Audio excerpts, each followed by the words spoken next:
Good morning, you lovely lot. We are going to clone this 9HP 48 ECU for a customer of ours from TikTok.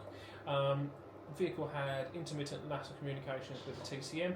We did carry out some wiring repairs on this a couple of weeks ago.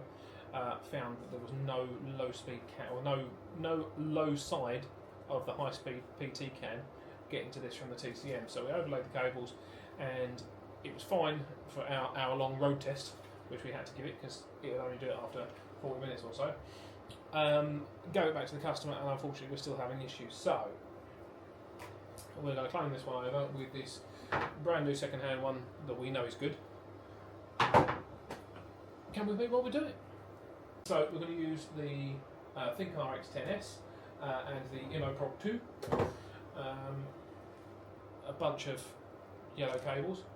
I'm going to guarantee to get the 9 and the 6 round the wrong way, but we'll cross that bridge when we come to it.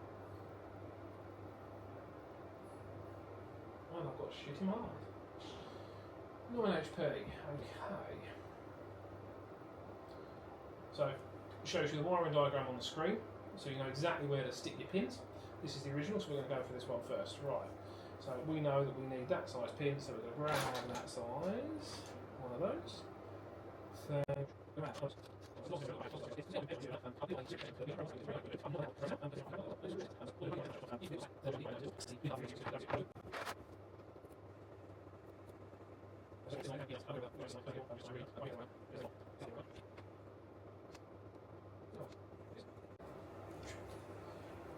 put that into the Immo Tool. Make sure you do up your twiddly bits. Don't want it falling out halfway through, flashing definitely. Hit the connect button, that will then connect. It's pulled the VIN out of the vehicle. We're going to take a quick snapshot of that so that we don't lose it. So we now know it's connected and I've got them around the right way. We're going to back up the EEPROM data. Takes a couple of seconds. Doesn't take long at all, does it? Great tool, really, really great tool. Love this tool. Okay, we're going to save it. It's got the date in there so you can't really mix it up. Press OK, press OK, done. Backup data succeeded. We're then going to back up the flash data, which has got like the maps in it and stuff like that. So obviously you wouldn't necessarily call it a map, but it isn't. That's the actual Gearbox software. So the EEPROM is the security information such as VIN number and stuff like that. The flash data is the shift points and stuff like that. So this customer actually brought the ECU to me rather than bringing it in the car, which isn't ideal, but not the end of the world. I like to plug them in and test them myself, but quite frankly we are short on time at the moment.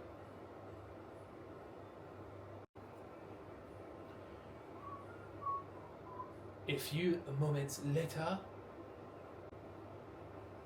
To my knowledge though, just to add in, to my knowledge, I think this is the only tool that's able to do the 9HP. I've got to be honest, when we actually borrowed the Prog 2 off of Alex at Thinkcar UK to do a job, it turned out it wasn't able to do the job, but when I flicked through the stuff that it could do, it was instantly sold to me. Alex, I'm buying it, how much is it? It wasn't even a case of how much is it, I'm going to buy it. It was, I want it, I'm buying it. Because these ECUs, when they're not on back order, are about 800 quid. Yeah? And we've got dozens and dozens of used ones. Not quite. A little bit of an exaggeration. We've probably got 10, right, of used ones. Because as an automatic transmission manufacturer, that my other company is, that's this company, we buy core units. And so we want cases, we want things, hard parts and things that you can't replace, okay, we can't purchase. So we buy core units, and usually they come with an ECU on the top because no one wants them.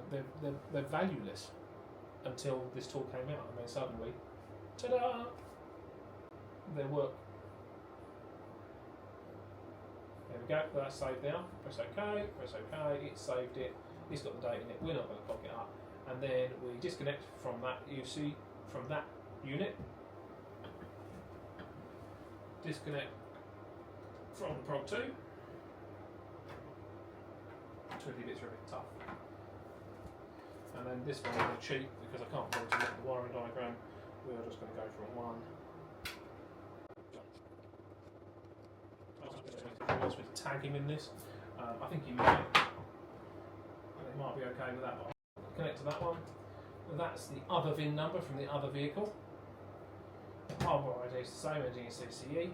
We're then going to restore the EEPROM. We're going to find the EEPROM for today. So today is the 24th of the 9th.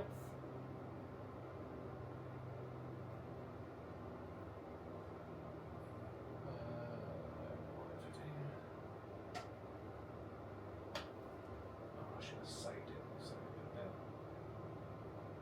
Little hint for the registration number of the cars.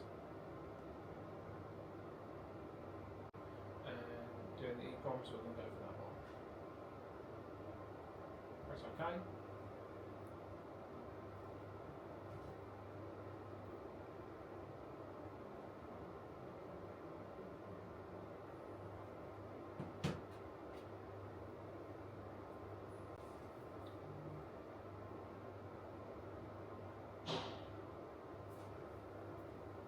Data successfully restored. We're going to restore the flash data. Again.